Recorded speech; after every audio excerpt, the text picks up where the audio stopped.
사람들은 항상 1등만을 기억합니다. 그래서 우리는 그 짜릿한 순간을 위해 끊임없이 노력하고 스스로를 채찍질 해왔습니다. 소중한 땀의 결정체가 된 충남 전국체전과 전국장애인체전. 홀로 달려왔던 그 길 위에 이제는 함께 뛰는 당신이 있으므로 나는, 그리고 우리는 더 이상 혼자가 아닙니다. 오직 1등만을 위한 경쟁이 아닌 모두가 주인공이 되는 즐거운 축제라는 것을 이제 증명할 시간입니다. 끝없는 투혼과 간절한 바람을 지금부터 하나로 모을 때입니다. 나와 당신이 마주잡은 이 두 손.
네, 여러분 안녕하십니까?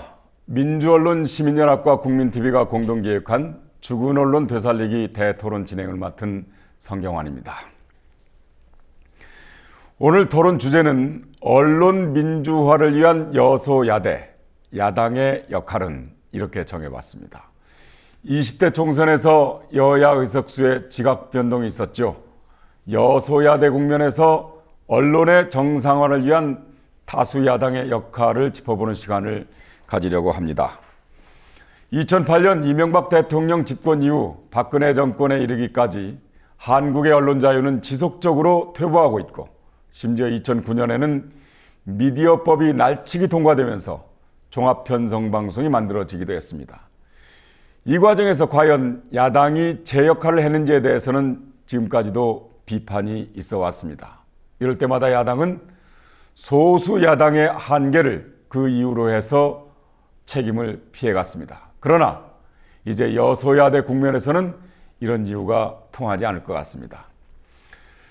현재 다수 야당의 이런저런 주문과 기대들이 쏟아지고 있는 상황에서 정권에 장악당한 언론을 제자리로 돌려놓아야 하는 책임도 막중해졌습니다. 오늘은 언론의 민주화, 언론의 정상화를 위한 야당의 역할을 집중적으로 얘기해 보겠습니다. 오늘 토론을 위해서 모신 세 분을 소개해 드리겠습니다. 먼저 국회 미래창조과학방송통신위원회, 줄여서 미방이라고 하는데요, 더불어민주당 간사를 맡고 있는 박홍근 의원님 모셨습니다. 어서 오십시오. 네, 반갑습니다. 네, 반갑습니다. 또 미방이 소속 국민의당 간사를 맡고 계시는 김경진 의원님 나오셨습니다. 반갑습니다. 안녕하십니까. 네. 그리고 지난 2부에서 MBC 관련 주제에서도 인사를 드렸었는데요, 민주언론 시민연합의 박서군 공동대표님 모셨습니다. 안녕하십니까. 반갑습니다. 아마도 오늘 두 야당 의원들께 굉장히 쓴소리를 하실 것 같아요. 예. 기대해 보겠습니다. 네, 먼저 시청자 여러분들이 가장 관심을 두는 사안입니다. 언론이 권력과 자본으로부터 독립해서 제 역할을 수행할 수 있도록 언론개혁을 어떻게 할 것인가. 20대 국회에서 야당은 언론 정상화에 대한 청사진을 어떻게 그리고 있을 것인가, 이 질문입니다. 먼저 더불어민주당의 박홍근 의원님께서 더불어민주당의 언론개혁 청사진은 어떻게 그려져 있습니까? 뭐 기본적인 그 대외 원칙은 현격하게 기울어져 있는 이런 언론의 시장 바로 잡아야 한다. 그래서 언론을 언론답게, 방송을 방송답게 만드는 게 그 선물일 겁니다. 지난 20대 총선을 맞이하면서 더불어민주당에서는 이런 언론 관련된 또 방송과 관련된 공약을 몇 가지 내세웠습니다. 네. 그 첫 번째는 뭐 무엇보다 이 방송의 공정성을 기하기 위해서 지배 구조를 개선해야 한다. 그래서 그 부분과 관련해서는 뭐 최근에 이제 법안을 이따 설명도 하겠습니다만은 발의한 바가 있고요. 그 안에는 이제 이런 지배 구조 개선뿐만 아니라 이런 그 제작 편성에 있어서 위원회를 구성하고 그 어떤 편성 규약의 재개정 문제라든가 이런 것을 이제 다 담도록 이렇게 되어 있습니다. 그리고 그를 통해서 이제 좀 더 어떤 그런 방송 제작 편성의 자율성 확보 이런 게 대단히 중요하다는 거고요. 다음으로 이제 저희가 총선 공약 때 제기했던 부분이 동일 서비스에 대한 동일 규제를 적용해야 한다. 달리 얘기하면 지금 종편에 대해서 과도하게 부여된 그 특혜 네네. 그런 부분을 좀 이제 정리해 나가야 된다 이런 거겠고요. 그리고 이제 세 번째는 해직 정직됐던 우리 언론인들 네. 이런 분들의 명예 회복과 또 원직으로 복귀시키는 것 이게 있고 그리고 이제 한 가지만 더 말씀드린다면 이제 방통위, 방심위 이런 이제 방송 관련된 어떤 그 규제기관이나 또 심의기구의 어떤 편파성 이런 것을 좀 바로잡기 위한 그런 구성의 어떤 개편 또는 심의규정의 어떤 변화 이런 것을 좀 추진하겠다라고 약속을 한 바가 있고 이것을 위해서 지금 미방위원들을 중심으로 해서 또 당의 공정언론특별위원회라든가 이런 걸 좀 구성해서 활동을 하고 있습니다. 네네. 다음에는 그 국민의당의 김경진 의원께서. 예, 저희 당도 사실은 더불어민주당과 큰 차이는 없습니다. 대동소이하다고 지금 보고 있고요. 결국은 이 언론이 지금 보수 정권이 집권한 이래 한 7년, 8년 이상 계속해서 지금 이렇게 편파적인 보도가 계속되고 있지 않습니까? 그렇습니다. 네. 그래서 그 흐름에 대해서 전혀 통제가 없다 보니까 사실은 언론 그 자체보다도 우리 사회 전체가 그냥 굉장히 이상한 기이한 방향으로 흘러가고 있거든요. 네네. 그러니까 국정교과서도 사실은 누가 어디서 어떤 내용으로 집필하고 있는지 지금 아무도 모르는 거 네네. 있는 상황이고요. 심지어는 대통령 선거 기간에 군인들이 이 댓글을 달아서 사람들의 어떤 머릿속을 조작해서 표심을 만들어내는 일종의 보면 독특한 방식의 군사 쿠데타라고 볼 수도 있는 이런 네네. 것들이 횡행하고 있는데도 아무래도 아무 데서도 사실 우리 사회에서 그걸 제재하지 못하는 거거든요. 결국은 그게 이제 언론이 제 역할을 하지 못하기 때문에 지금 그런 상황들이 지금 발생을 하고 있는 것이고, 그래서 저희는 이제 첫 번째로 그 이제 아까 박홍근 의원께서 말씀하신 대로 언론의 본래 위치 위상을 잡아주는데 가장 기초적인 역점을 둬야겠다. 네. 근데 언론의 위상을 잡으려면 지금은 현재 보면 KBS 이사회 또 이게 MBC의 박문진 이사회 뭐 여러 군데 이 이사회 자체가 기본적으로 기울어진 운동장이거든요. 보면. 네네. 그래서 사실은 청와대에서 방통위원장, 방통위, 그다음에 KBS, MBC 이사장, 그다음에 해당 회사의 이사, 그다음에 사장 이렇게 층층이 이렇게 탑다운 방식으로 내려가는 거의 그냥 군대식의 그냥 수직적인 명령 복종 네. 체계의 지금 현재의 언론이다 보니까 이걸 근본적으로 고쳐야 되겠다라는 거고요. 그 고치는 이 내용이나 콘텐츠에 대해서는 얼마 전에 더불어민주당과 저희 국민의당 또 정의당까지 다 합쳐서 야권에서 도합 162명이 네네. 이 법안을 공동 발의한 바 있습니다. 네. 예, 그래서 이제 이 지배 구조를 고치는 것, 그 다음에 이제 두 번째가 내부적으로 보면 이제 지배 구조를 고친다고 하더라도 또 그 안에서 보면 이 방송사 감독 그 층이랄까 이런 어떤 사측의 입장에서 어떤 이 콘텐츠를 바라보는 시각과 또 실제 제작자의 입장에서 콘텐츠를 바라보는 시각이 다를 수가 있어서 그렇습니다. 이걸 적정하게 조정할 수 있는 어떤 편성에 관한 기구를 내부적으로 만들자라는 부분이 지금 이 162명의 이제 여야 의원들이 공동해서 지금 발의한 부분이고요. 근데 이제 다만 이제 궁극적으로 보면 우리 이제 그 법안만 가지고는 사실은 조금 좀 부족한 것 같아요. 그래서 그 법안으로 일단 응급처치를 해놓고 이게 최소한 몇 년 정도 이렇게 가서 어느 정도 언론이 좀 정상화가 되면 장기적으로 보면 독일 같은 경우 보면 독일 이 국영방송 같은 경우는 거의 이사진이 100명 가까이 된다는 거거든요. 그렇습니다. 보면. 예, 네. 각 지역에서 뭐 전라도 대표 몇 명 올라오고 경상도 대표 몇 명 올라오고 무슨 청년 대표 뭐 지역 계층 연령 뭐 예. 다 있죠. 그래서 이제 일단 1차적으로 이제 그 부분을 해결하고 그게 안정궤도에 들어가면 2차적으로 정말로 이 언론이 제 역할을 심지어는 여야로부터 독립해서도 갈 수 있는 그런 부분까지 지금 구상을 하고 있는 네. 부분이 하나 있고요. 그다음에 이제 아까 해직자 복직 이제 부분 말씀하셨는데 그것 저희도 당연히 지금 추진을 해야 되고 그런데 사실은 해직자 복직도 정말 제일 이제 네. 중요한 부분이지만 거기에 덧붙여서 우리가 하나 생각해야 될 게 권력에 부역해서 언론을 잘못된 방향으로 이끌어갔던 사람들에 대한 냉철한 비판이 있어야겠다. 네네. 네, 그게 꼭 무슨 이 뭐 직장에서 나가도록 한다거나 이런 부분이라기보다도 우리 사회가 어떤 냉철한 비판을 할 수 있는 그런 흐름을 좀 이제 몇 년 동안 좀 만들어야겠다. 지금 이런 생각을 하고 있고요. 그 다음에 이제 장기적으로 보면 지금 이런 거대 언론들이 과연 미래 사회에서 적합할 것인가. 그러다 보면 사실 우리 이제 국민 TV도 있지만 팟캐스트라든지 이런 개인 언론들이 좀 우리 사회에 다양하고 자유롭게 좀 돌아다닐 수 있는 이런 기반을 이렇게 우리가 이제 야권이 집권을 하면 장기적으로 언론 정책으로 마련해 봐야겠다. 지금 그런 생각도 일부 하고 있습니다. 네네. 더불어민주당과 국민의당의 언론개혁 청사진을 들어봤는데요. 박 대표님 어떻습니까? 예, 뭐 언론 관련 제도 개선 방향이나 또 논의를 지금 뭐 함께 의견을 모아서 진행한다고 하니까 뭐 다행스럽죠. 그런데 문제는 그 법 개정되고 뭐 하는 데는 시간이 좀 너무 많이 걸리는 이런 상황 아니냐. 지금 아까 응급조치로 우선 그걸 한다는데 사실 그보다 더 특응급조치가 필요한 상황이다. 뭐냐면요. 지금 이 방송장악 청문회를 아마 바로 좀 해야 되는 거 아니냐. 이 언론이 죽어 있기 때문에 지금 어떻게 공영방송이나 이 언론들이 국민들의 눈과 귀를 가리고 있는지에 대해서 국민들이 한편으로 실감하면서도 한편으로는 또 세세한 내용을 잘 모르고 있는 이런 면들이 있죠. 근데 뭐 다들 아마 박 의원님은 아마 기억하실 것 같은데요. 19대 국회 네네. 개원 협상할 때 방송장악 청문회 하는 것이 여야 합의 사항이었습니다. 아하. 그런데 4년이 되도록 뭐 부도수표 돼버린 거죠. 근데 지금 새로 20대 국회가 됐는데도 지금 그 문제가 아직 제대로 잘 진척이 안 되고 있다.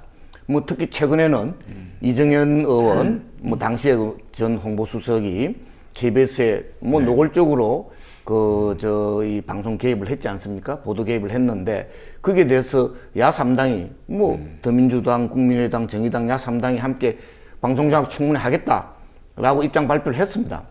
근데 그걸 끝이에요. 그 뒤로 뭐 눈에 보이는 게 없는. 그렇습니다. 예를 들면 사실은요. 지금 이 박근혜 새누리당 정권이 그 최근 몇 년 동안 온갖 폭정, 뭐 예를 들면 국가정보원 등 국가기관에 의한 이 선거 개입, 그다음 세월호 참사 진상규명 방해, 세 번째로는 뭐 국정교과서 강행, 그다음에 아베 박근혜 야합, 그다음에 또 뭐 최근에 사드 네네. 사실은 난동이죠. 사드 난동. 이 정도까지도 지금 이 박근혜 정권이 하고 있는데 이렇게 참 국민들 숨이 막히게 하는 거의 이런 폭정을 가능하게 하는 그 구조가 뭐냐? 바로 이 잘못된 언론, 국민의 눈과 귀를 가리는 그리고 권력의 나팔수 노릇을 하고 있는 이 언론 때문이란 걸 모든 국민이 다 알고 있는 상황인데 또 사실은 지난 4월달 총선에서 그런 상황에 대해서 국민들이 엄하게 심판했지 않습니까? 그렇습니다. 박근혜 새누리당 심판하고 그래서 야당을 지지를 해가지고 여소대 그 국회를 만들었는데 4월달부터 지금 벌써 넉 달이 다 돼가는데 국민들 민초들은 뭐 하냐? 네. 그래서 뭐 달라진 게 뭐냐? 그러니까. 이렇게 이야기를 한단 말이죠. 그래서 저는 바로 첫 물꼬를 이 방송장악 청문회 이미 19대 국회 개원 협상할 때 이미 합의된 내용이기 때문에 이거부터 먼저 해서 이게 특응급조치로서 바로 이 언론장악, 방송장악의 구체적인 그 상황을 적나라하게 국민들에게 알리는 이런 데서부터 동력을 만들어야 아마도 이런 제도 계획도 가능하지 않겠느냐. 왜냐하면 제도 계획 논의에 들어가게 되면요. 갑이냐 어디냐 갖고 협상하고. 사실은 뭐 또 굉장히 또 일반 국민들로 보면 자세하게 내용을 잘 모르기 때문에 막 그게 그거 갖고 긴가민가 하기도 하고 이런 문제가 생기죠. 그러면 자칫 잘못하면 이게 굉장히 미로에 빠질 수도 있는 이런 면도 있기 때문에 현황에 대해서 아예 내놓고 하자. 그런 예. 측면에서 예. 사실 아까 김경진 의원께서 언론을 이런 상황으로 잘못 이끌고 온 내부 외부의 사람들에 대한 예. 어떤 평가나 예. 책임을 묻는 것 아마 그런 그것도 사실 필요하거든요. 예. 청문회를 통해서 그게 청문회를 가능하거든요. 통해서 해야 됩니다. 예. 청문회를 당장 해야 됩니다. 예. 제가 자, 좀 이야기를 해도 되나요? 그래서 예, 발언권을 좀 듣고. 네, 네.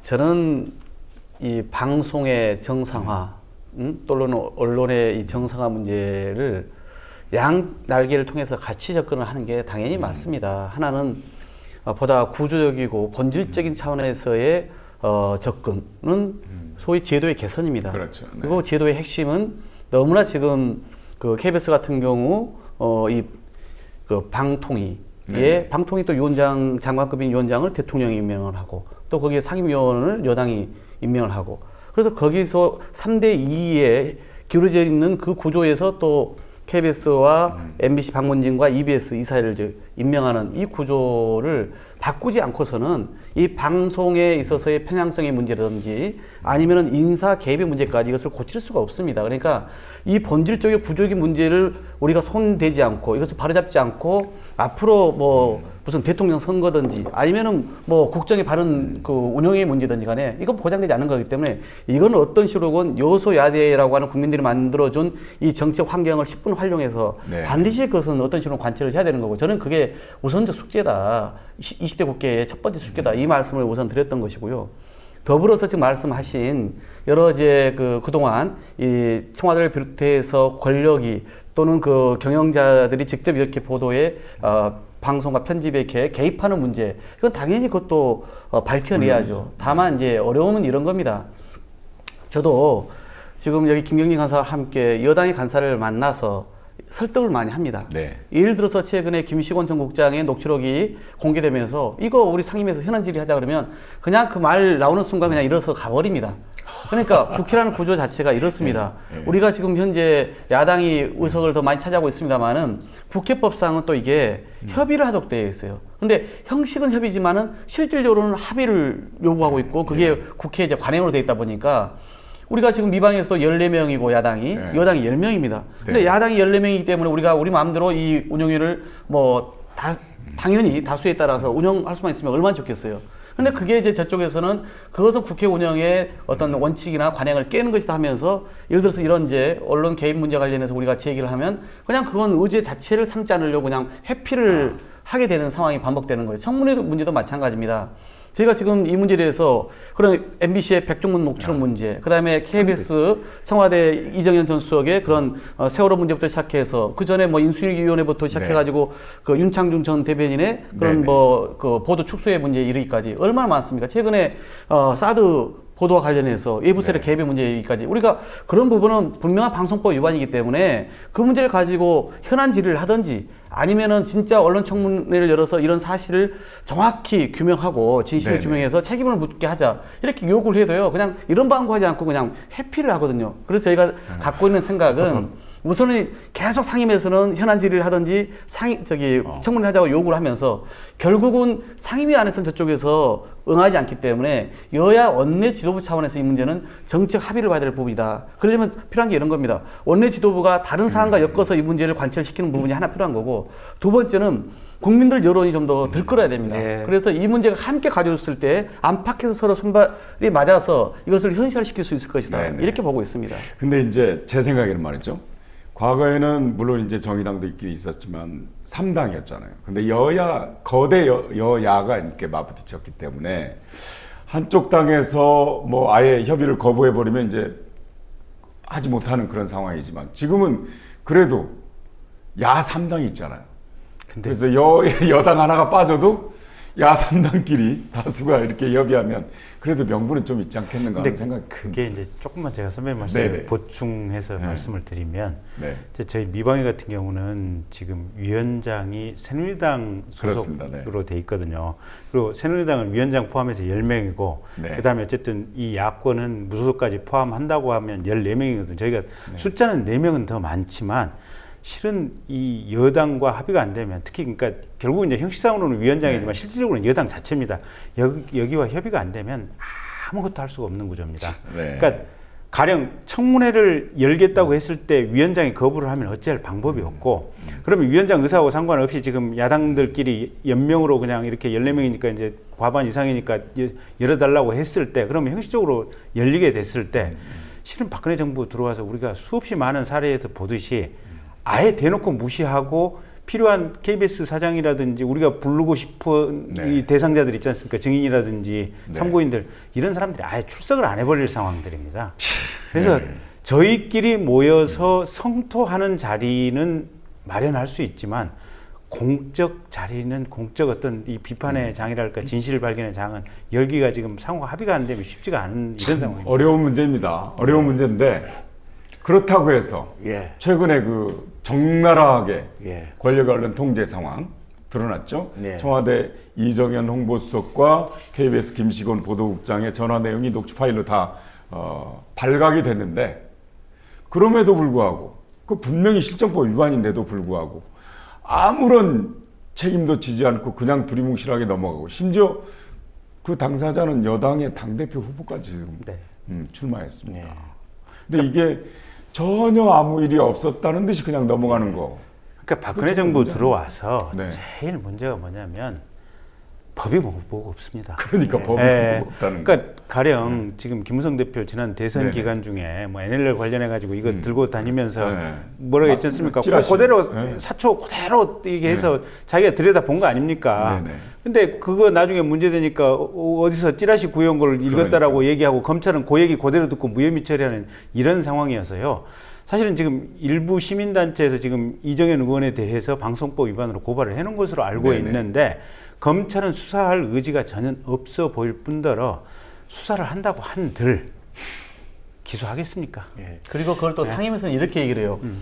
검찰의 수사 중인 사안이기 때문에 이 부분을 청문회나 현안 질의에 올린 것은 적합한 사안이 아니다. 또 이런 논리로 피해가고요. 네. 네. 오히려 또 어떨 때는 적반하장으로 저희가 그런 문제를 제기하면 그 위급한 그 국가적 사안에서 이것을 뭐 이 청와대 차원에서 이것을 문제를 해결하기 위해서 노력한 것을 평가해주지 못할 망정 왜 정치 공세를 펴냐, 이런 식으로 오히려 적반하장의 태도를 보이는 게 이제 정부 여당 의원들의 입장이거든요. 그러니까 참 저희들로서는 안에서 너무나 인식의 간격이 크다는 것을 이제 확인할 때가 많은 거죠. 사실은요. 네. 근데 이제 말씀을 들어보고 또 뭐 오늘 듣기 전에도 이제 언론 보도를 통해서나 전반적인 상황을 보면 뭐 야당 의원님들의 그런 하소연 뭐 이해가 되는 면이 없지 않지요.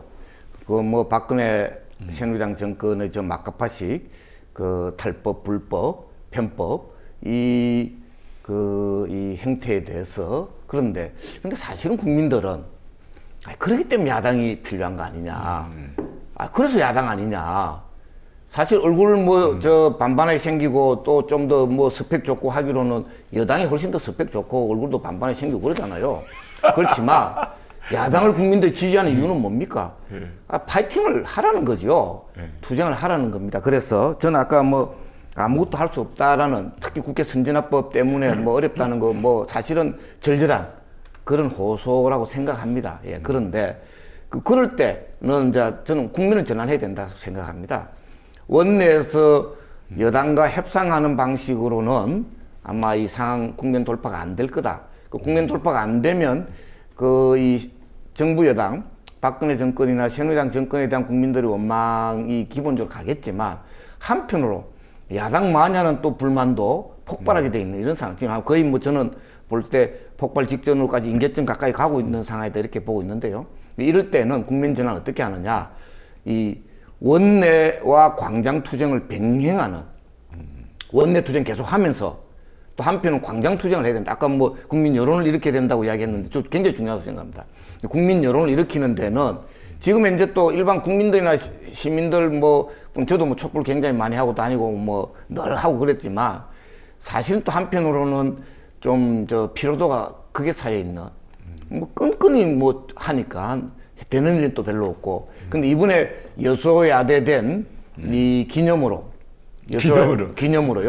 저는 그 야당 의원님들이 조금 더 함께 광장의 시민들과 함께 좀 적극적인 이런 저 폐악질, 새누리당의 이런 폐악질을 적나라하게 좀 저 광장에서 시민들에게 알리고 함께 그 동력을 만들어 나가는 아마 그런 거라도 했어라도 네. 뭐 그런 정도라도 몸을 던져서라도 이 돌파의 그런 그 계기를 만들어야 되는 거 아니냐. 그래서 한 말씀만 더 드리면 네. 저는 이제 우리 박성훈 대표님의 말씀처럼 그렇게 언론 노조나 또 관련 시민단체들이 정말 우리 양식 있는 그런 시민들과 함께 손 맞잡고 바깥에서 이 언론을 바로잡기 위한 그런 국민적인 운동 대단히 중요하다 봅니다. 그러나 결과적으로 청문회를 관철시키고 법을 개정하는 것은 또 국회의 몫이 있는 거거든요. 근데 이 국회에서 우리가 협상을 하는 데 있어서 어렵다고 하소연하는 문제가 아니라 우리의 치밀한 전략이 필요하다는 이야기입니다. 그러니까 이 사안을 협상의 테이블 위에 올려놓을 시점이 필요한 겁니다. 바깥에서 여론이 좀 더 우호적으로 형성되는 것과 함께 저쪽에서 원하는 뭔가 법안이든지 현안이 있을 겁니다.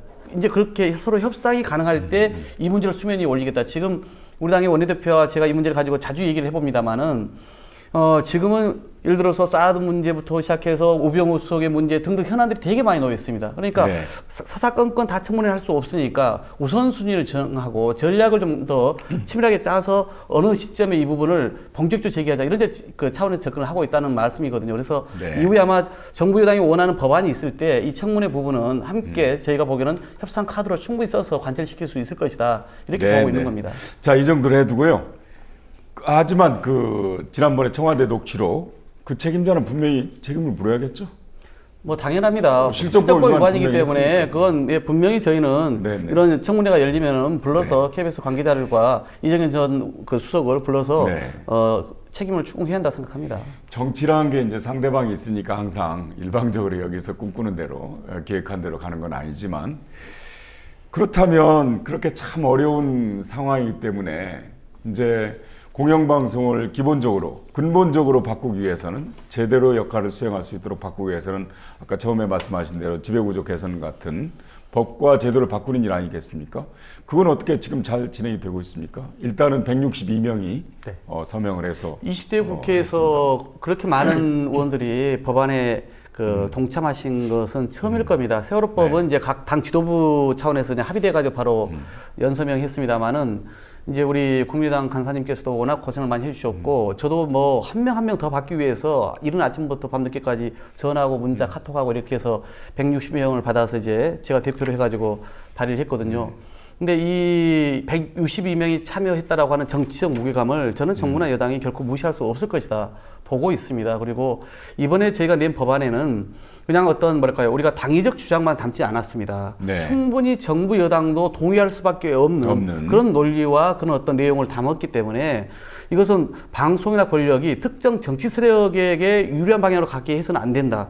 이것을 어떤 식으로건 국민의 품으로 돌려주는 것이 맞다라고 하는 취지에서 시작했기 때문에 그런 여러 가지 장치를 뒀습니다. 가령 뭐 7대7 또는 6대6으로 이사를 구성하자는 것을 저희가 7대6으로 했단 말이에요. 이것도 정부 여당의 아주 작지만은 이니셔티브 뭐 이런 것도 저희가 이제 보장을 했던 거고요. 그리고 또 우리가 그 편성위원회 같은 경우도 5대5로 구성하자고 이번에 내용을 넣었거든요. 이제 거기에서 편성위원회가 이 소위 사용자 측과 그다음에 이쪽에 이제 제작 편성 그 측의 추천을 통해서 5대5로 구성되기 때문에 자율적이고 독립적으로 운영될 것이라고 하는 그런 장치도 좀 만들었고요.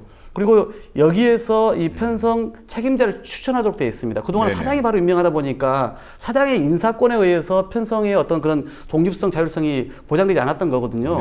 근데 그 부분을 이 편성위원회에서 이제 추천하도록 되었고. 그걸 법으로 만든다 이런 얘기죠. 그렇죠. 그리고 또 시청자위원회도 제가 좀 강조를 해서 시청자 주권도 대단히 중요합니다. 그런데 그동안 시청자위원들도 다 사장이 임명을 했거든요. 그래서 이것을 편성위원회가 동수로 구성된 편성위원회가 시청자위원도 추천할 수 하게끔 이렇게 만들었기 때문에 여러 가지 장치를 저희가 둔 것이 결코 무슨 야당에게 유리하다라든가 여당에 유리하다는 게 아니라 누가 권력을 잡든지 간에 정치 권력이 방송에 대해서 마음대로 이것을 휘두르지 못하게끔 그 장치를 만든 대명분이 있기 때문에 저는 반드시 이 부분은 국민적 여론을 환기시키면서 올해 연말까지 통과시킬 수 있을 것이라고 이렇게 보고 있습니다. 김경진 의원. 그러니까 새누리당도 쉽게 거부하기 어려운 이유가요.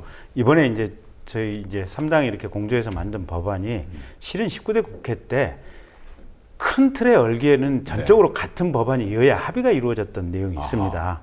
그래서 그때 합의를 했던 내용을 거의 골간으로 해서 이제 거의 유사한 내용의 지금 법안이 지금 제출됐기 때문에 새누리당은 과연 지금 이 법안에 대해서 뭐라고 답변을 할지는 모르겠습니다.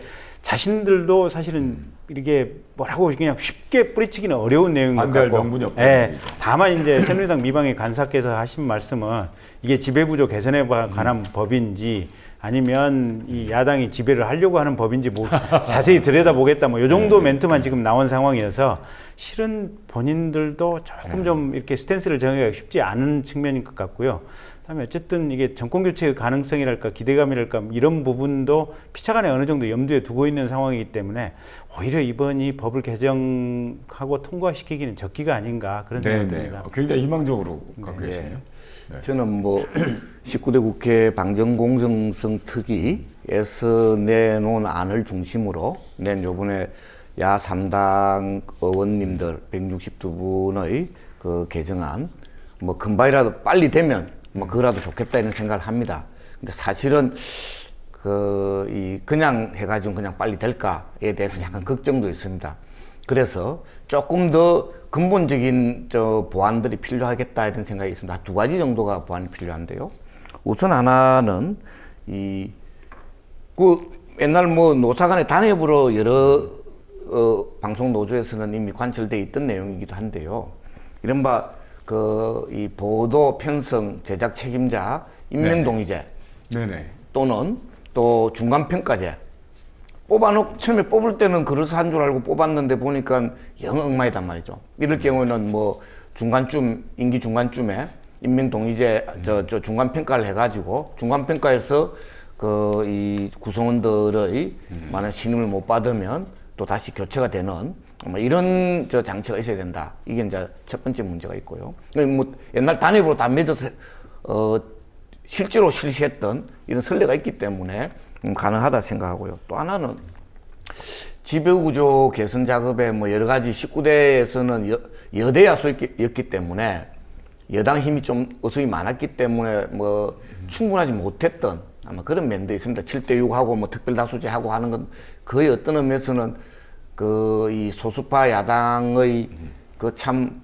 고육지책 네. 최선의 안이 아닙니다. 예. 그래서 조금 더 나은 안을 우리가 본다면 저는 국회에서 전원을 다 뽑는 방안들이 각 정당 국회에서 뽑는 거는 뭐 난 그럴 수도 있다고 생각하는데 정당 추천만으로 가는 거가 맞는 거냐?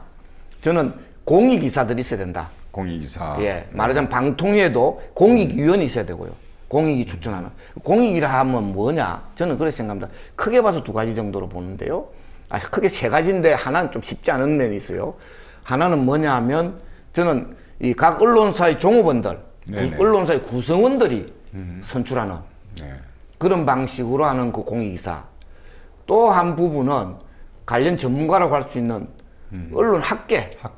예, 언론 학계에서 뭐 각 언론 학회에서 활동하는 뭐 박사급 이상의 전문가들로 뭐 선거나 투표를 해가지고 뽑는다라든지 뭐 복수로 뽑는다 이런 하면 약간 균형이 잡힐 것 같습니다. 또 하나 더 있긴 합니다. 시민사회. 네, 시민사회. 예.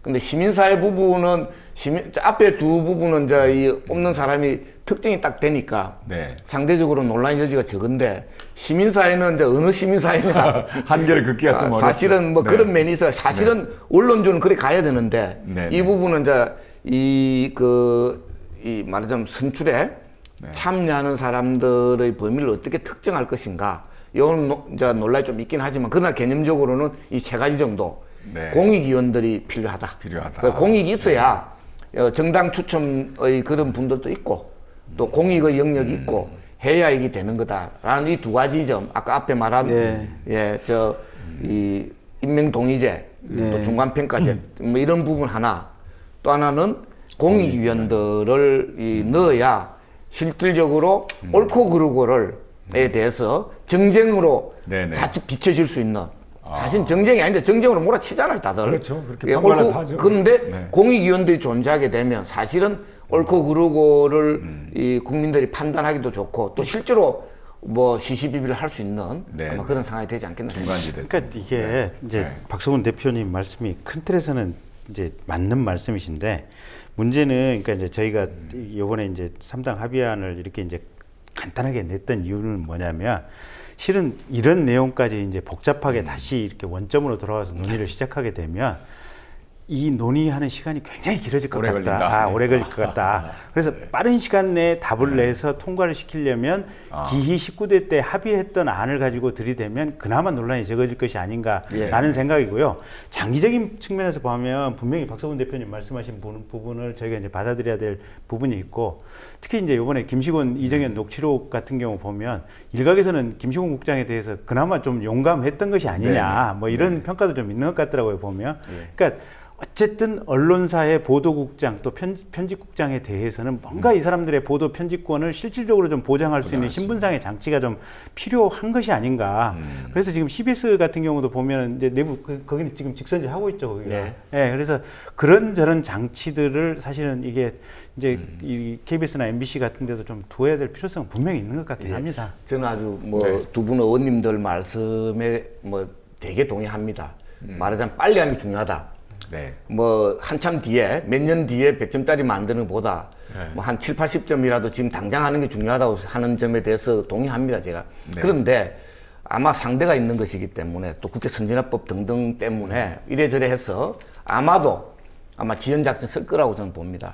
그래서 그냥 가가지고는 올 연말에도 잘 안 될 가능성이 있지 않나 하고 저는 굉장히 걱정합니다. 그래서 만일 시한을 정해놓고 그 시한까지 해결 안 되면 우리는 그냥 더 근본적으로 간다. 또 확실하게 간다. 이거는 지금 급하게 하기 위해서 우리가 우선 마음에 안 들지만 19대 때 여대 야소 상황에서 우리가 소수파인 상황에서 이렇게 합의한 걸 그냥 밀고 가는데 정그러면 우리 원리 원칙대로 가겠다. 우리 안대로 가겠다. 사실 그래 가야 된다고 생각하고요. 전략이. 그 다음에 그것도 한 수 더 떠야 한 수 더 떠야 이거라도 빨리 될 거다라는 점 말씀드리고, 또 하나는 아까 공익위원 방식도 있고요. 또 하나의 차선안은 또 어떠냐 하면 각계의 대표성을 고려해서 여야가 합의로 선정하는 위원 이 숫자를 또 일정한 부분을 늘리자. 늘려가지고 그 부분이 일종의 그 완충지대 내지 또 중립지대 또 정의지대 이런 정의지대를 만들어가지고 이 아사리판 같은 이 그 언론의 상황을 좀 개선하는 방안들을 만들어. 그래서 요약하면 저는 이런 겁니다. 가능하면 7, 80점짜리라도 다 아시고 그렇게 계시니까 당장 빨리 하는 게 굉장히 중요하다는 그 생각에 동의합니다. 근데 저들이 지연작전 하면 더 근본적인 안을 밀어가지고 아예 그러면 정부는 우리 원리 원칙대로 가겠다라고 하시는 게 좋겠다. 근데 이제 제가 약간 좀 설명을 좀 드려야 될 것 같아요. 이 과정을 그냥 뭐 3당만 따로 저희가 만든 건 아니고요. 7번 이상의 언론 시민단체 민원연을 포함해서 그리고 언론 노조 각 뭐 위원장님들을 포함해서 그다음에 이 방송 쪽의 학계 전문가들과 계속 지속적으로 저희가 이 법안을 넣고 그동안 협의를 해와서 만든 겁니다. 그리고 이게 그냥 우리가 시간만 다퉜던 문제가 아니라 이것을 어떤 식으로 이제 상징성도 있지만은 실질적으로 통과시키는 부분을 좀 남들이 여러 가지 감안했던 거죠. 그러니까 지금 우리 박성훈 대표께서 말씀하신 그런 좀 더 뭐랄까 좀 더 원칙적인 또는 좀 이렇게 진보적이고 급진적인 그런 내용을 원래 우리 또 노웅래 그 의원께서 만든 법안이 있어요. 발의하려고 한. 그래서 그건 그대로 필요하시면 내라. 우리가 병합심사를 할 수가 있다. 이렇게 말씀을 들어놓은 거고요. 다만 지금 이제 말씀하신 것 중에 가령 이제 특별다수제 같은 경우는 그런 거 아닌가요? 그러니까 사장을 임명하는 데 있어서 이사가 이제 7대6으로 13명이 구성되면 3분의 2라고 하는 특별다수의 동의를 구하지 않으면 이제 사장을 임명을 못 하는 거 아닙니까? 그러면 너무 한쪽에 치우쳐져 있는 사람은 이제는 원천적으로 사장이 될 수가 없습니다. 중립적이고 전문적이면서도 그러면서도 뭔가 좀 이렇게 이 경영에 있어서의 전문 그런 것을 갖고 있는 분들만 가능하다는 거 아닙니까? 그러니까 저는 이것은 누가 정권을 잡냐를 떠나서 대단히 중요한 장치다. 이렇게 본 거고요. 그 다음에 말씀하신 뭐 임명동의제, 중간평가제 이런 것도 아까 말씀드린 이 방송편성위원회가 구성을 5대5로 할 때 이쪽에 사업자 측이 아닌 이 종사자 측의 5회는 그쪽 대표성 있는 분들이 이제 여기에 들어오기 때문에 그런 부분이 이제 일정 부분 반영될 수 있는 지점이 있다는 말씀 드리고 싶고, 그리고 이제 방금 말씀하신 것은 되게 중요한 부분이라고 생각합니다. 공익이사라든가 아니면 특히 중간지대에 그런 어떤 여야가 동의하는 이사를 두는 문제 이런 것은 대단히 중요하다고 생각하는데 이런 부분은 우리가 협상하는 과정 속에서 충분히 한번 검토를 해보도록 하겠습니다. 이대로만 되면 괜찮겠습니다. 중요한 건 빨리 하는 게 중요합니다. 빨리 하는 거죠. 왜 그러냐면요. 실제로 다들 숨이 막히고 있는 점도 있지만 또 하나는 MBC 사장이 내년 초에 임기가 끝납니다. 그렇습니다. 그래서 이거 무조건 빨리 해야 되는 굉장히 중요한. 그런 부분도 감안했어요. 아, 예. 그래서 저는 뭐 예. 빨리 하는 것에 대해서 무조건 동의합니다. 예. 사실은 MBC가 과거에 좋았을 때 말이죠. 이 제도 가지고도 이렇게 됐거든요. 예. 누가 어떻게 운영하느냐. 결국 제도도. 사람의 문제죠. 네, 기본적으로 사람의 문제인데 그래서 제도 못지않게 중요한 게 내부 구성원들의 의지, 의식 뭐 이런 게 굉장히 중요한데 아시다시피 이명박 정권에서부터 박근혜 정권까지 치열한 노력을 해왔죠. 2012년 때는 그래서 엄청난 희생을 또 낳았고요. 그래서 해직 언론인들이 굉장히 많습니다. 대량으로 발생했는데 참 이런 그 해직 언론인들이 복직하지 않고 언론이 정상화될 수 있겠는가? 이거 굉장히 회의적이거든요. 이 문제에 대해서 국회에서 지금도 많은 관심을 갖고 계시지만 참 저는 이제 이 국회에서 복직을 위한 무슨 결의문 채택 같은 것은 없겠나 하는 그런 생각도 해봤습니다. 어렵습니까 그런 게? 뭐 하려면 충분히 할 수 있겠죠. 근데 네네. 일단 제가 그 대법원에서 승소 판결까지 났는데 형식상으로 복직시켜놓고 실질적으로 또 징계해서 그냥 쫓아내는 경우도 있었지 않습니까? 네. 그러면 그런 부분에 대해서 사실은 저희 이제 뭐 정말 야당의 투쟁성이 필요한 그런 지점들인데 실은 그게 참 저희가 잘 싸우겠습니다. 잘 싸우겠고요. 그 이제 지난번부터 문제가 됐던 백종문 녹취록도 지금 네네. 같은 맥락들이거든요. 그리고 얼마 전에 이제 저희 의원실에 이제 YTN 같은 경우는 이제 찾아오셨더라고 그래서 일부 이제 대법원까지 가서 패소하셨던 이제 네, 언론인들 계세요. 근데 그분들에 대해서 회사에서 노사 화합 차원에서 한번 사장께 한번 좀 이렇게 얘기를 해줄 수 없느냐라고 그렇게 얘기를 하더라고요. 그래서 그런 부분은 내가 뭐 어떤 국민의 대변자로서 충분히 한번 역할을 해보겠다라고 네. 얘기를 했거든요. 근데 어쨌든 이게 여당이든 야당이든 이게 큰 선거를 앞두고 있으면 이 부분은 정리를 하고 가야 됩니다. 반드시. 그렇습니다. 예. 그래서 저희 적극적으로 한번 이 해직 네. 복직 결의안 지난번 우리가 결산 상임위를 하면서도 박문진 MBC 측에 그 해고자 언론 해고인들과 관련된 지금 그 소송 비용 문제를 자료로 제출해라 하는데도 그냥 막무가내입니다. 예, 그냥 응하지 않고 있어요. 여기에 대해서 또 여당의 간사나 위원장도 아니 그동안 자료 제출을 여야 합의하지 않고 이렇게 요구한 적이 없다. 이 이제 핑계를 대고 있는 거예요. 그러니까 그래서 제가 하도 답답해서 우리 13명의 야당 의원들이 연서명으로 이건 국회법에 따라서 이번 결산이 아니라 다음번 국정감사 준비 위한 용도이다. 이렇게까지 지금 요구를 하고 있거든요. 그러니까 어떤 식으로는 저쪽에서는 이런 것이 더 문제가 되는 것을 막기 위해서 이렇게 발버둥을 치는 듯한 느낌이에요. 그래서 저는 이제 거리에서도 많이 만나보고 지난번 또 우리 당도 찾아오고 그래서 이 해직 언론인들하고 저희가 이제 만나봤습니다만은 마음이 너무 무겁습니다. 책임감이 진짜 이루 말할 수 없는 상황이고요. 벌써 뭐 9년째 지금 뭐 생활을 이렇게 YTN 같은 경우도 하고 있지 않습니까? 그러니까 어떤 식으로는 저는 이 부분에 대해서는 우리가 책임지고 가야 한다는 생각은 분명하고요. 그래서 아까 말씀하신 그런 언론청문회 같은 걸 개최해서 그런 책임 소재를 분명히 밝히고 그분들의 명예도 좀 회복하면서 해야 되고 또 MBC처럼 저렇게 무도하게 계속 돈을 들어가면서 그렇게 법정으로 질질 시간만 끌고 있는 이런 것에 대해서도 어떤 식으로 좀 이렇게 우리가 좀 책임을 묻는 방향으로 가야 되지 않겠냐 생각을 합니다. 그래서 그분들의 정말 너무나 긴 세월 힘든 그 과정을 거친 분들에게 작게라도 유한이 될 수 있게끔 우리가 그것이 역할을 해야겠죠. 직접적으로 사실은 국민에게 폐해가 가는 겁니다. 그래서 그 사람들의 개인적인 문제뿐만 아니라 박 대표님께서는 직접 MBC 그런 문제를 해결을 위한 공동대표까지 맡고 계시죠. 그렇습니다. 예. 현재 그 최근 정권에 의한 해직 언론인이 총 10분입니다.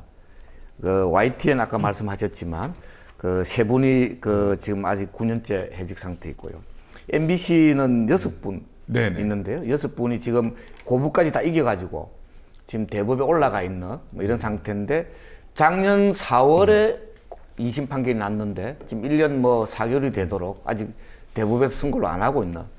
아마 뭐 오기 전에 제가 잠깐 그 해직자들하고 통화를 하고 왔는데 하는 이야기가 아니 뭐 대표님 저 대법에서 뭐 정권 바뀌어야 선고하지 않겠습니까? 이러고 있어요. 사실은 그 이야기는 대법 판결 기다려가지고 해결이 안 되는 거라는 생각이 듭니다. 그리고 부산일보의 정수장학회 문제에 관련해서 그 이정호 편집국장이 지금 해직된 상태에서 그 총 10분입니다. 그렇죠. 예. 그래서 저는 뭐 그 아까 해직 언론인 복직 촉구 결의안 또는 뭐 해직 언론인 특별법, 법도 만들 수 있다고 저는 생각합니다. 옛날에 19대 때 이미 법안이 3가지 법안이 이미 제출된 바가 있습니다. 그런 것도 좀 해주시고요. 사실은 이게 법에 따른 조치도 필요하지만 또 한편으로는 저 해직자들이 아까 이상호 기자도 이야기했는데요. 대법까지 그 승소를 해서 갔는데 원직의 복지를 안 시키고 있는 이 문제, 원직 복직도 굉장히 중요하다 이렇게 보고요.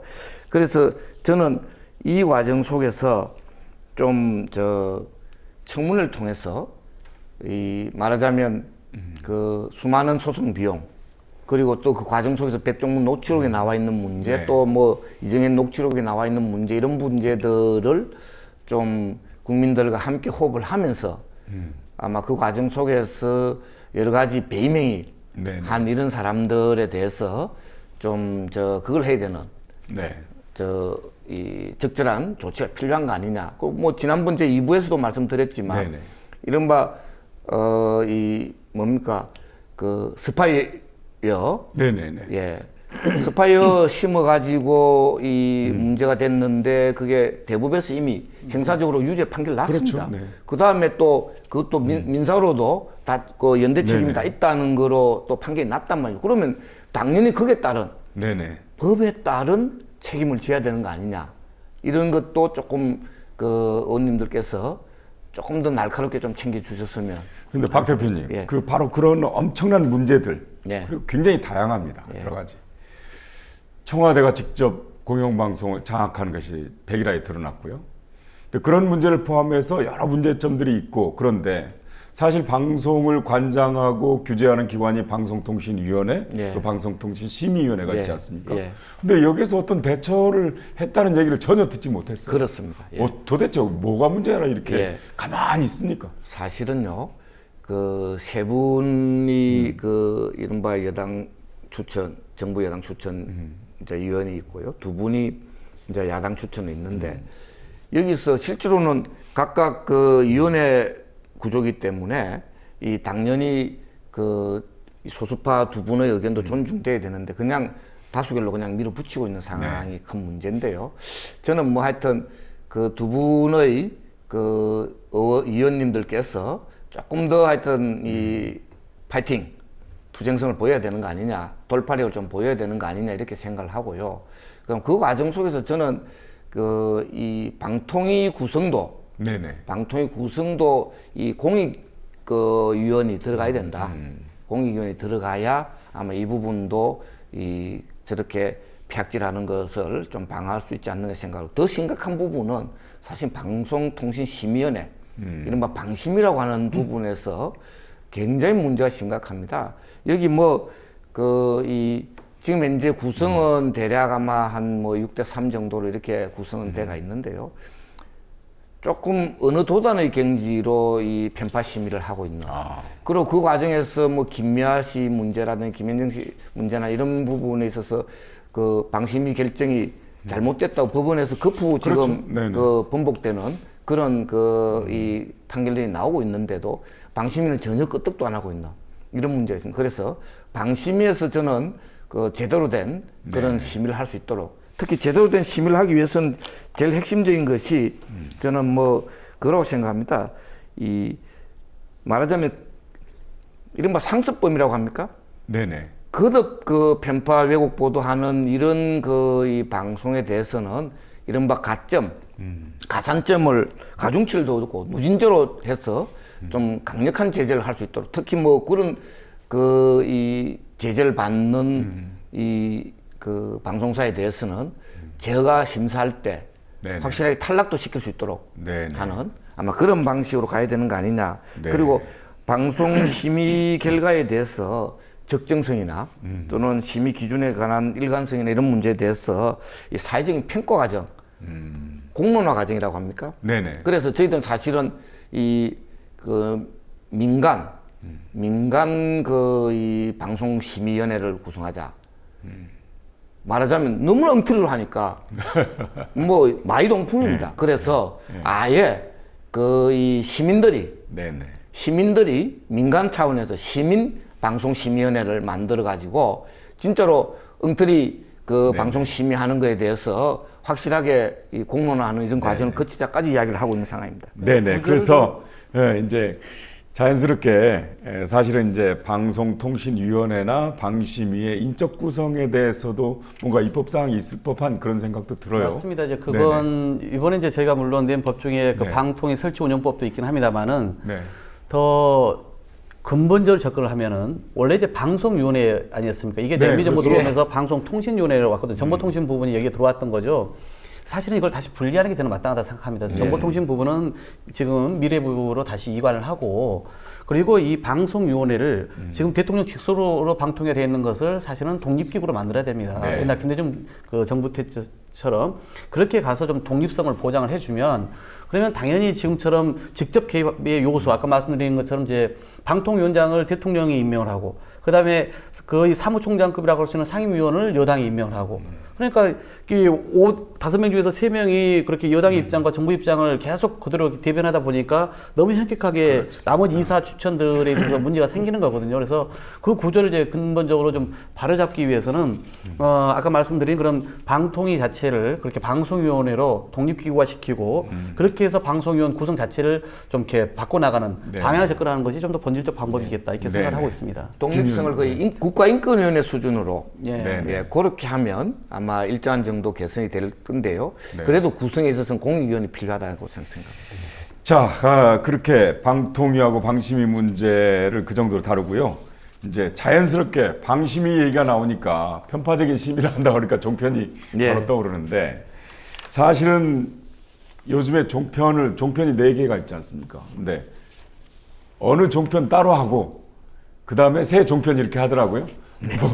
이제 다 그래서 이 종편의 문제를 얘기할 때는 일부 종편 이제 그렇게 얘기가 되더라고요. 근데 일부 종편의 경우 왜곡 정적으로 편향성을 띠는 것은 물론이고 왜곡 보도하는 경우도 있고 막말 아주 심합니다. 또 요즘에 이제 계속 거론이 됩니다만은 어떤 프로그램은 정말 선정적이어서 저게 방송이 저렇게 해도 되는가 할 정도예요.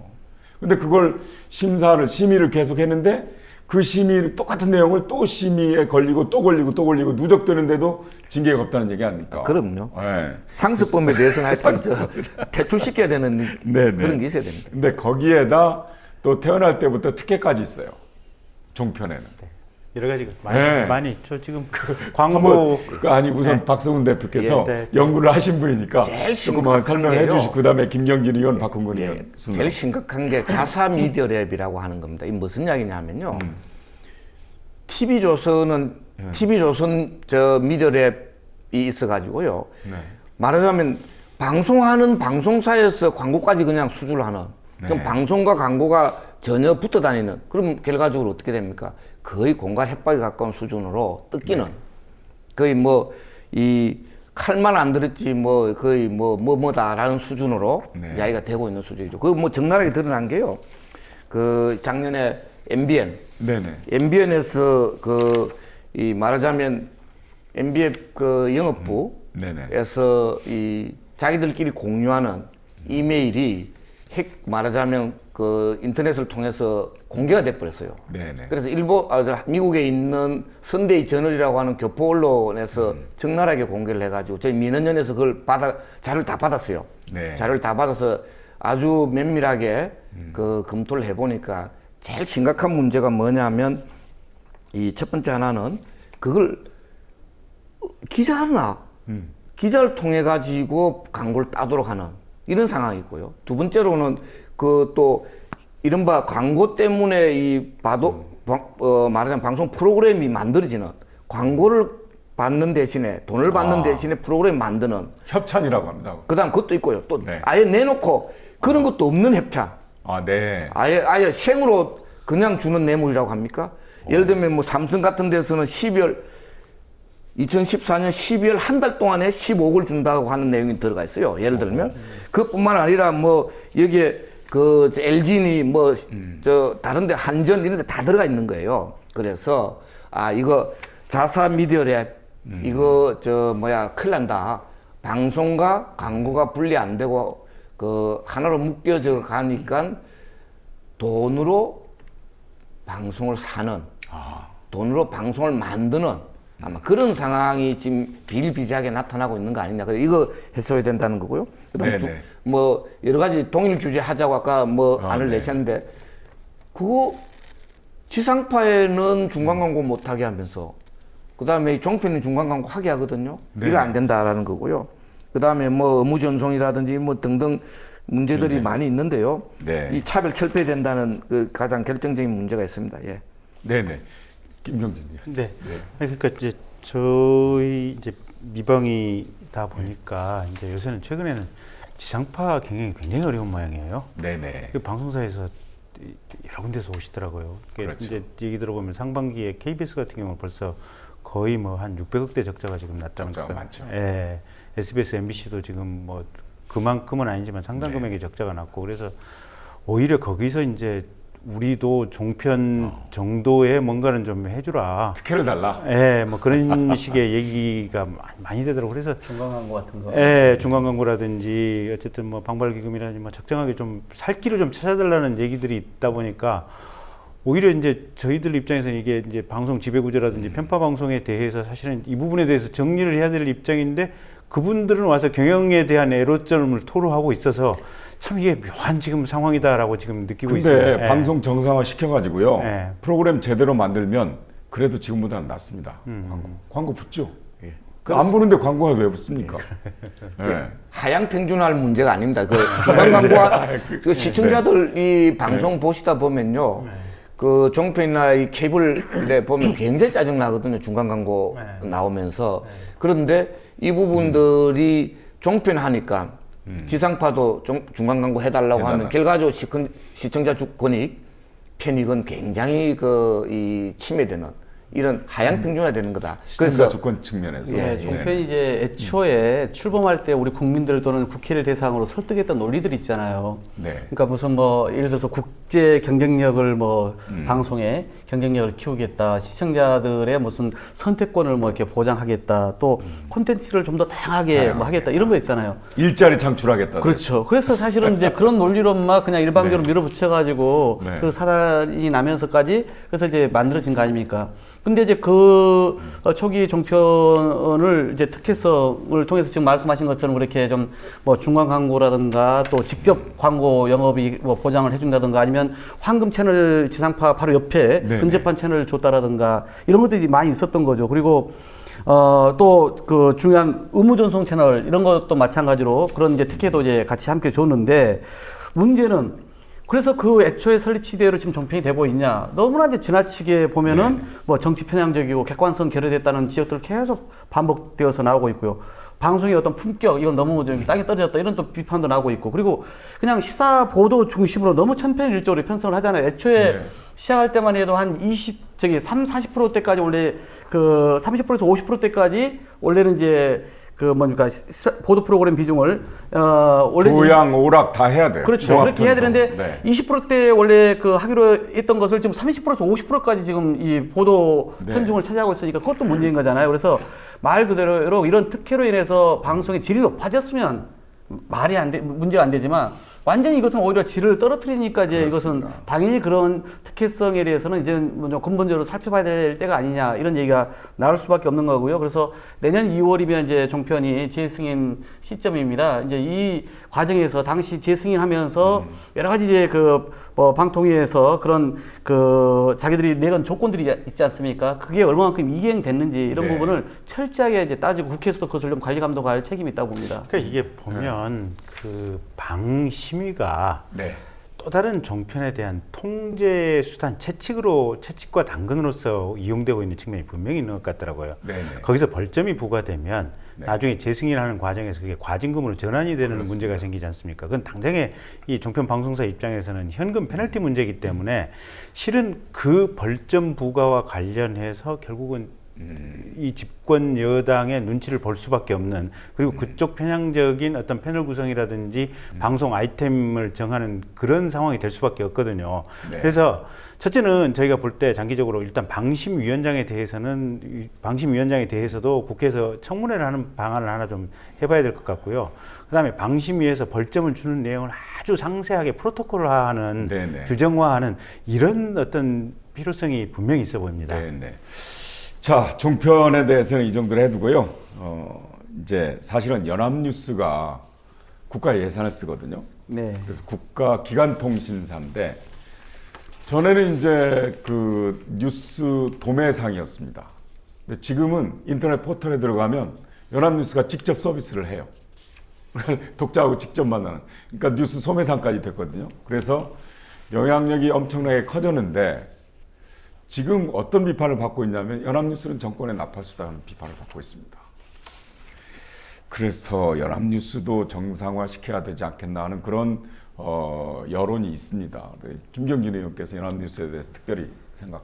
그러니까 여기서도 거의 뭐 대표를 이제 청와대에서 그냥 거의 지명한다 뭐 이런 식의 얘기들이 많이 있어가지고요. 결국은 여기에 대해서도 사실은 지금 워낙 우리가 이제 KBS, MBC에 대해서 주목을 하다 보니까 거기에 대해서 지금 이제 집중적으로 지금 뭐 어떤 개정 법률안을 내놓고 있는데 사실은 그 부분만 일단만 마무리 지어지면 역시 KBS, MBC에 맞먹는 어떤 어떤 공익적인 지배 구조를 만드는데 여기도 똑같이 어떤 제도가 형성이 돼야 됩니다. 네. 그러니까 이게 경영의 문제와 이 편집의 문제는 늘 엄격하게 구분 분리돼야 되거든요. 그런데 이제 이 연합뉴스를 사실 제가 초선 때 교육문화체육관광위원회를 했기 때문에 이 연합뉴스에 대해서 저희가 이제 비공개 국정감사를 그동안 해왔습니다. 그래서 저희가 여러 가지 보고도 받고 또 질의와 질책도 했는데, 근데 말씀드린 것처럼 엄격히 구분돼야 될 이 경영의 문제와 편집의 문제가 이번에 지금 들어와서는 그게 그냥 깡그리 무시된 거거든요. 그래서 무슨 뭐 저 상부이사 한 분 이런 명칭을 콘텐츠 융합 담당 이렇게 해가지고 그분 밑으로 해가지고 나머지 이쪽에 뭐 편집국이라든가 국제국, 지방국을 다 그냥 거기로 묶어놨습니다. 네, 말 그대로 융합을 시켜놓은 거죠. 그러니까 이게 과연 그 언론사로서의 어떤 그 바른 방침인지에 대해서 묻지 않을 수가 없는 거고요. 그 전에 보면 이제 편집총국장을 거기에서는 노조원들 3분의 2 이상이 이제 투표를 직접 해가지고 과반 찬성을 얻으면 그러면 이제 임명을 하도록 이렇게 이제 규정돼 있었는데 이런 것들을 다 지금 유명무실화 시켜놓은 부분이 이제 지적된 거거든요. 그래서 그런 걸 좀 보면서 조금 이게 연합뉴스가 이제는 민간 통신사 생긴 건 잘 아시지 않습니까? 네네. 뉴스원이라든가 뉴시스라든가 그러니까 그런 데하고 이제 경쟁을 했는데 1년에 한 350억 가량을 소위 이제 그런 구독료 형식으로 정부가 사주는 거거든요. 비용을 내주는 거란 말이에요. 그러면 훨씬 더 중립적이면서도 전문적이고 신속한 그런 이제 정보 제공의 기능을 해줘야 국가기관통신망으로서 역할을 하는 것인데 이거마저도 그렇게 조금 그 세간의 그런 지역상에 피할 수 없는 부분이 있기 때문에 그런 것을 우리가 좀 더 눈여겨 좀 보고 있고 그래서 그런 부분도 우리가 교문위하고 함께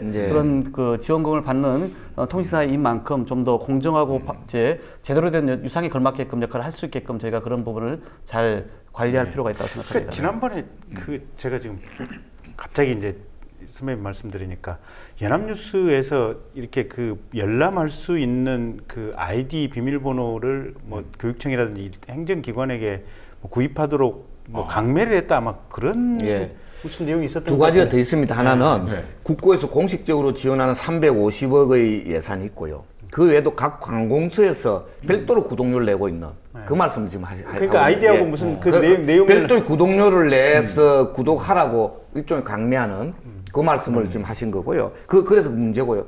두 가지 문제라고 봅니다. 하나는 이제 의원님들 말씀하신 바와 같이 연합뉴스도 기관 통신사이기 때문에 예산이 또 지원되는 것이기 때문에 이른바 공적인 그런 지배 구조로 좀 개선돼야 되는데 현재는 지금 어떠냐면요.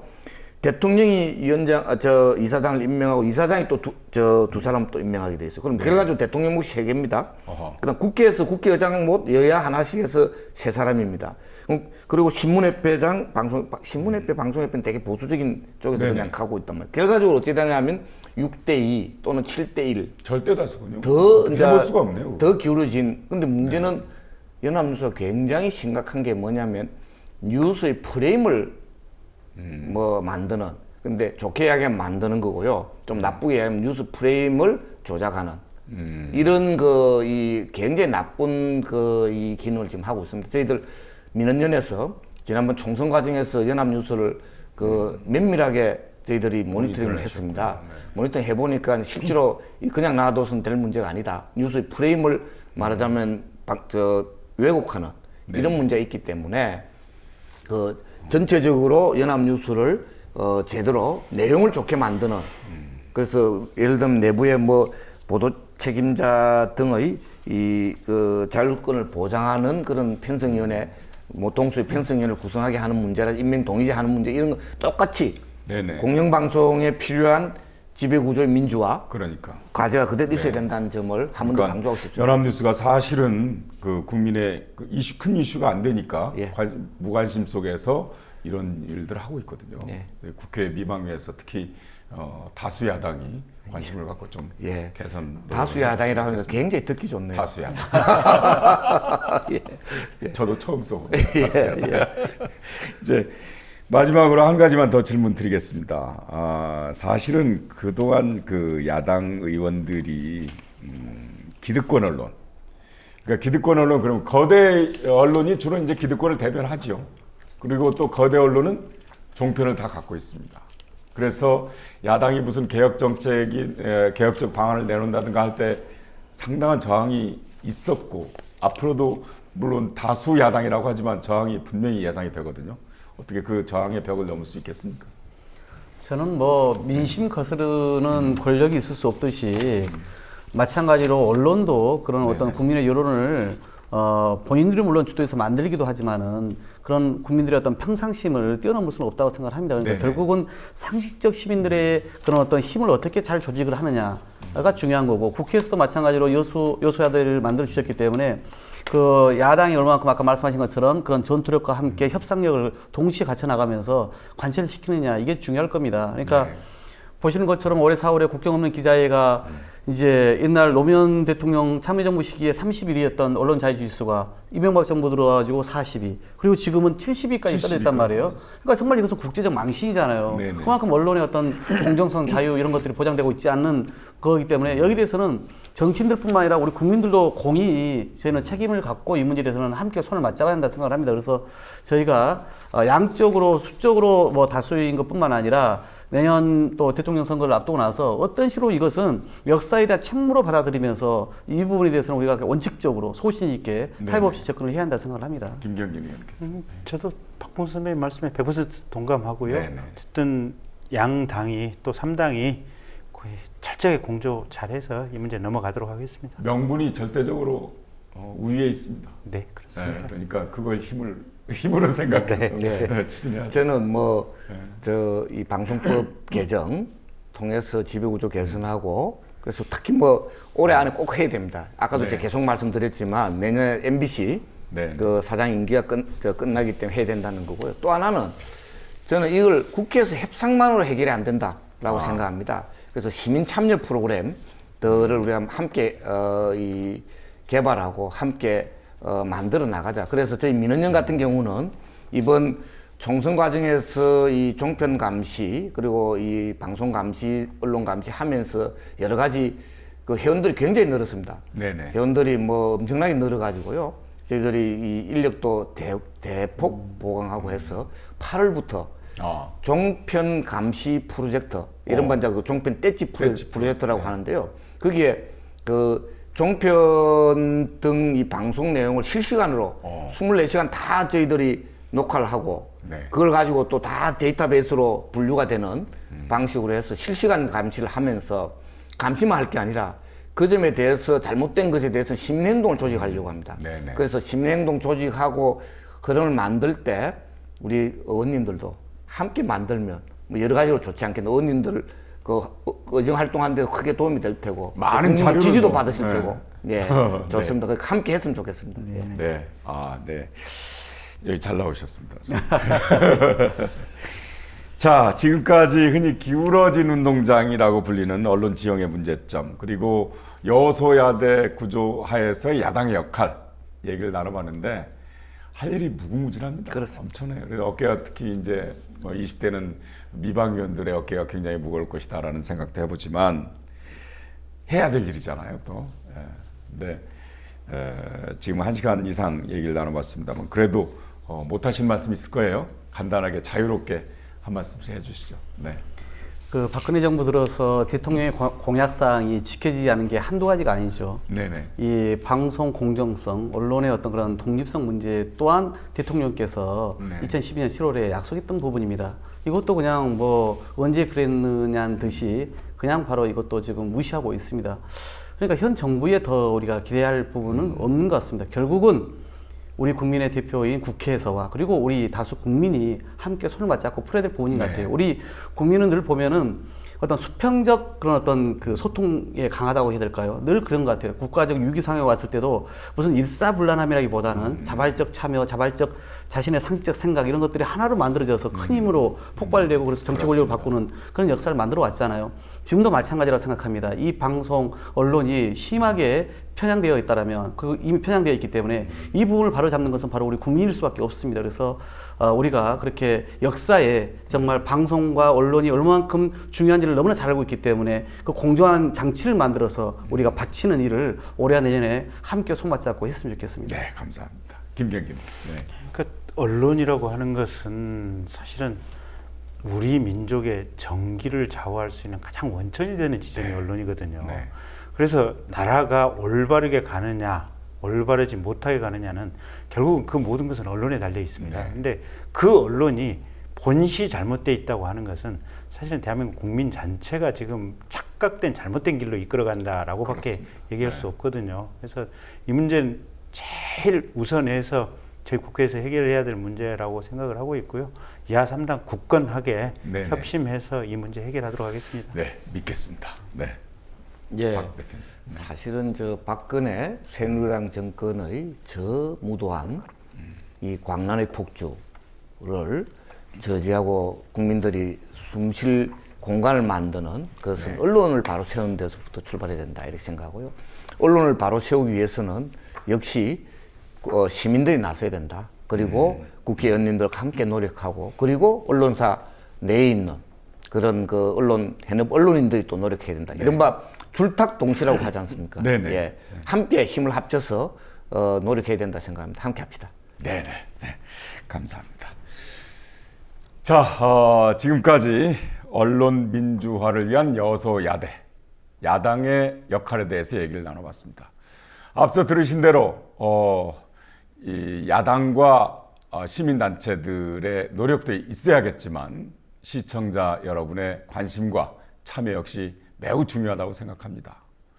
야당이 제 역할을 다할 수 있도록 때로는 감시도 하고 때로는 격려도 하는 깨어있는 시민들의 노력이 죽은 언론을 되살리는 원동력이 아닌가 그런 생각을 해봅니다.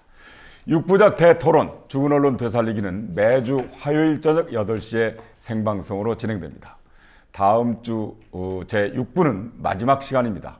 국민의 힘으로 기울어진 운동장을 바로 세우자. 이런 방송을 해드리겠습니다. 오늘 출연해 주신 세 분, 더불어민주당의 박홍근 의원님, 또 국민의당의 김경진 의원님, 민주언론시민연합의 박성훈 대표님, 오늘 고맙습니다. 네. 감사합니다.